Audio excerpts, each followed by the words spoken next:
This is the bowl I've been looking for my whole life.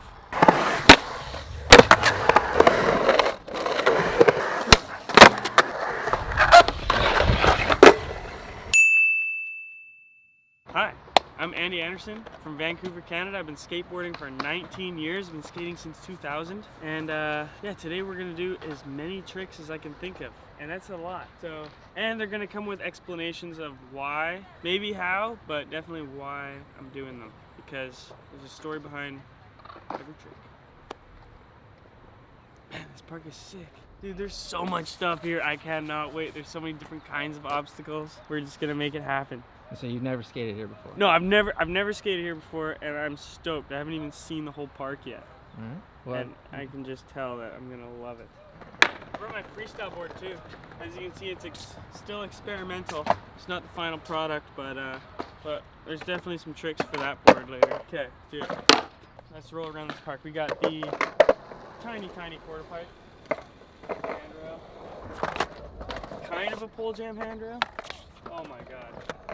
Whenever you're skating a pool, you always gotta check for a death box. Yeah, no problem death box, just missing tiles. Let's do a quick roll around.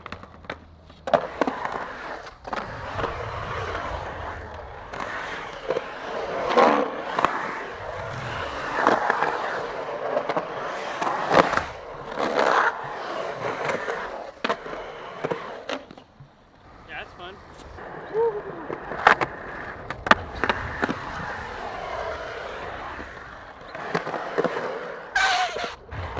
This is my style.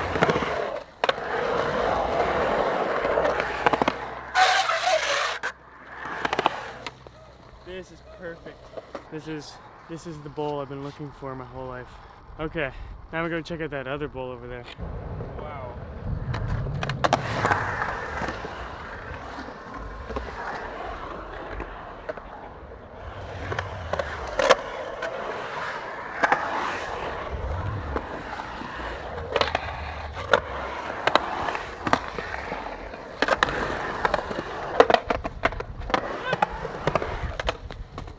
A lot of material to work with here. Let's start where we started. Do some stretches, start warming up.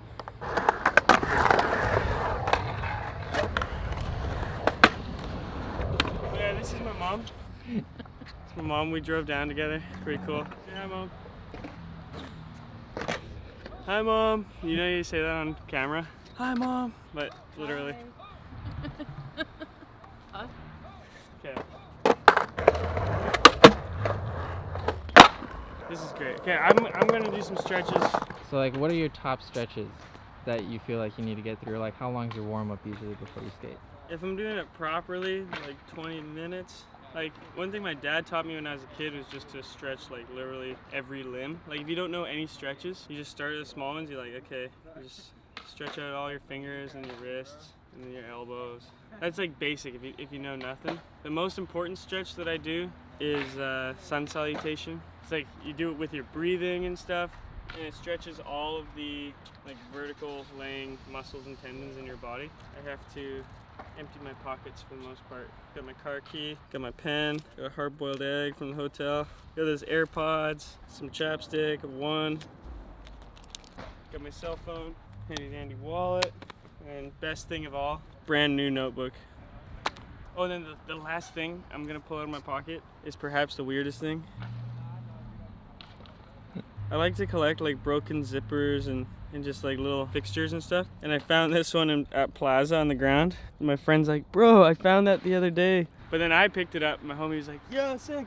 So you start with like breathe in, go up, breathe out, go down. And then you straighten out your back, go back down. You go into a plank, do somewhat of a half push-up. And you stretch out your back that way. Balance it out, stretch out your back the other way. And then you end up kind of back where you started. And you just flow through that. There's other steps you can add in. If you've ever been to a yoga class, you've probably done that. Been to one.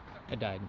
Yeah, dude. It's harsh. It's harsh. It gets easier if you do it like every day, obviously. Like the main reason I started stretching is to be more flexible, but I kept getting these injuries, not breaking bones, but just twisting my body in ways that maybe it should be able to twist, but it wasn't. And I'd be off my board for so long, and I thought, man, I'm getting too old, like I'm not 16 anymore, like my body's falling apart. And then I realized, wait, if I just stretch, I can be more flexible than I was when I was 16, and then be more resilient. And like I'm still have so far to go. I'm still so stiff, but it's helped a lot. And like when I get in those situations where I would have been hurt before, and now it's like, oh, I took that like it was nothing, you know? It's like, oh, okay, that's why I stretch every day. But still, it's a struggle. Push yourself to do it, you know? This is like for my hips. Hips probably the stiffest part of my body.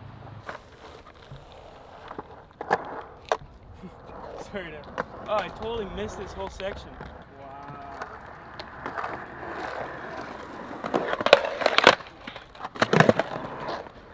That's cool. I'm always looking for a 90-degree corner.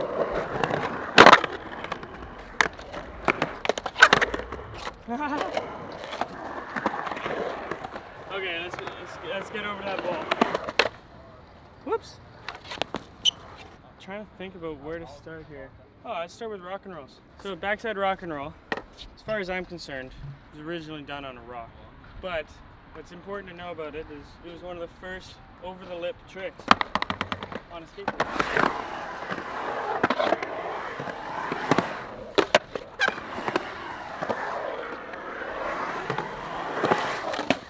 Now what's interesting is something like 3 years between when that trick was invented and when this one was invented.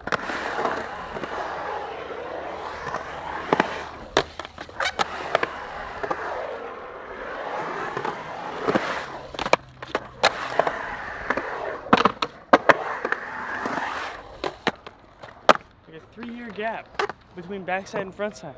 Like, I don't know about you, but I would have thought it would be the same day. Do it one way, do it the other way, but I guess I didn't learn them the same day either, so.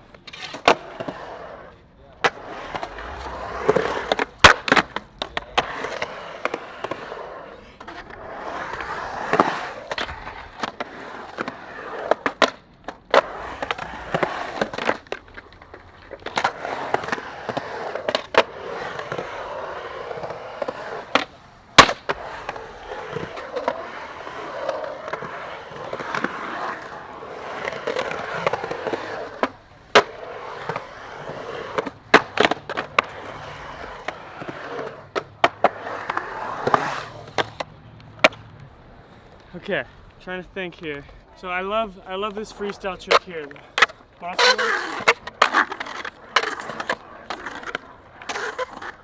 Right? And you can evolve that eventually into jaywalks. That's where you're taking out.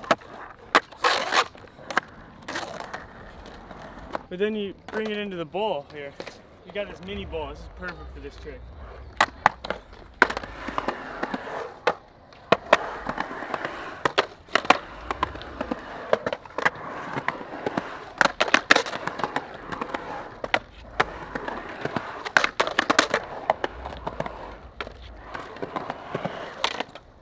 To be honest, I don't even know what you call that, but that is a trick right there. What's up, Mom? Oh, I'm gonna try this gap.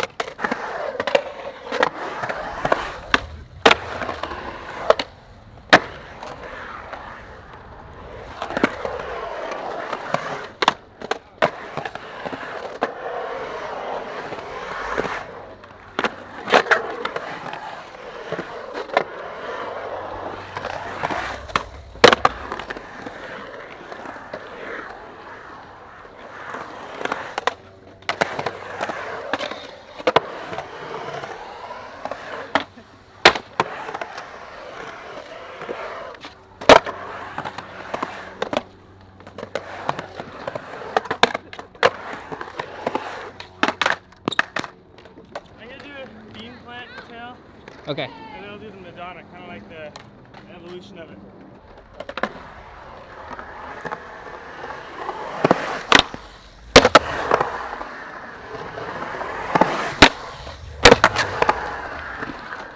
Yeah, so that trick right there, that's called the Madonna. And why it's called the Madonna is because, well, Tony Hawk invented it, And a lot of the tricks that Tony Hawk invented weren't catching on. People didn't want to learn them. People weren't learning them.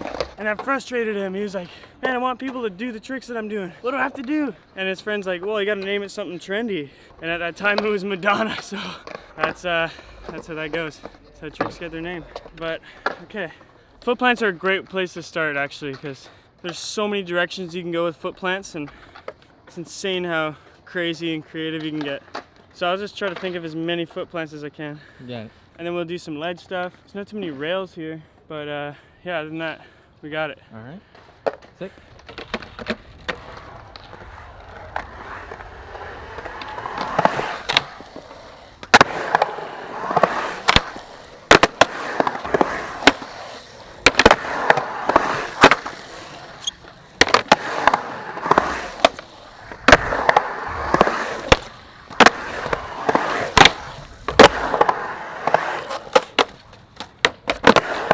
Okay, I got two finishers, frontside can opener, which is one of my favorites, and then Mike Vallely calls this next one around the world, but I do it on a ramp, so I don't know what to call it. Around the ramp? No, I don't know. Post the comments below what this trick should be called.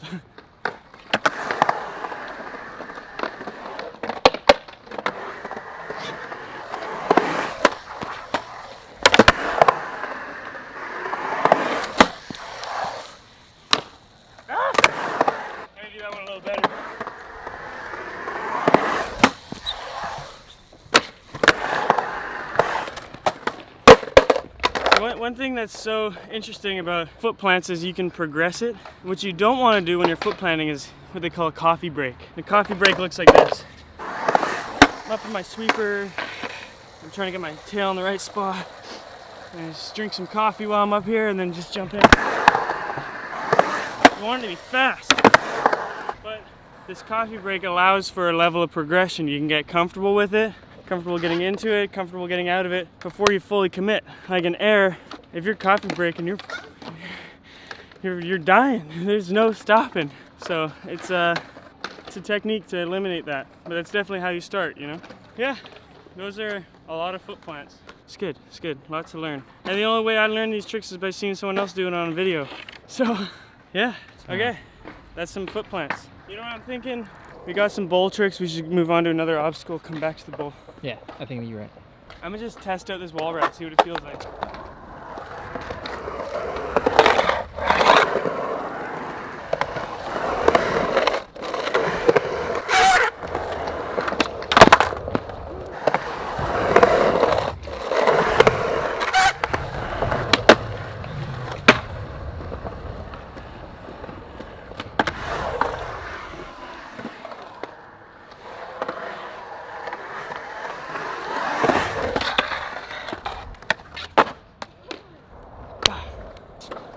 Hits that rail. Okay. Okay, I'm gonna hit this rail.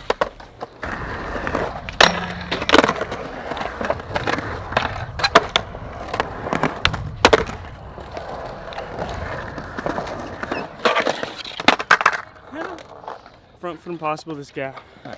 Taught to me by my homie Sebastian from Vancouver. And yeah, it's an interesting trick because most tricks you have to flick forward, but on a Front Foot Impossible you have to flick backwards. So it doesn't come naturally to anybody who's already learned a lot of flip tricks. It's probably why most people don't do it. It's not because it's the hardest trick, but it's really awkward to teach your brain to do the opposite of what it's been trained to do. Yeah, guys, I guess I'm just gonna session this and work my way up to the Front Foot Impossible.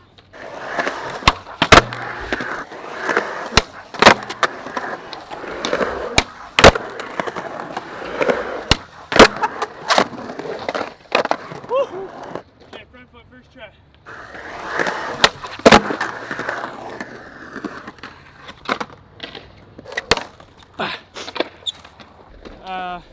Okay, it's getting to the point where I really gotta do some tricks that are just tricks that I love to do, tricks that mean a lot to me, and tricks I want to share.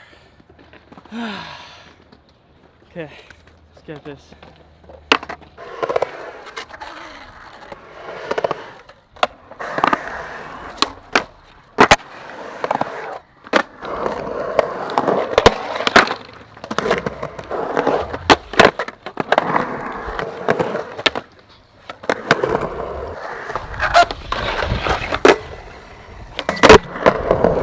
gosh.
That's it for me today. Me and my mom, we're gonna go to Santa Barbara, go see George Powell, hang out for a few.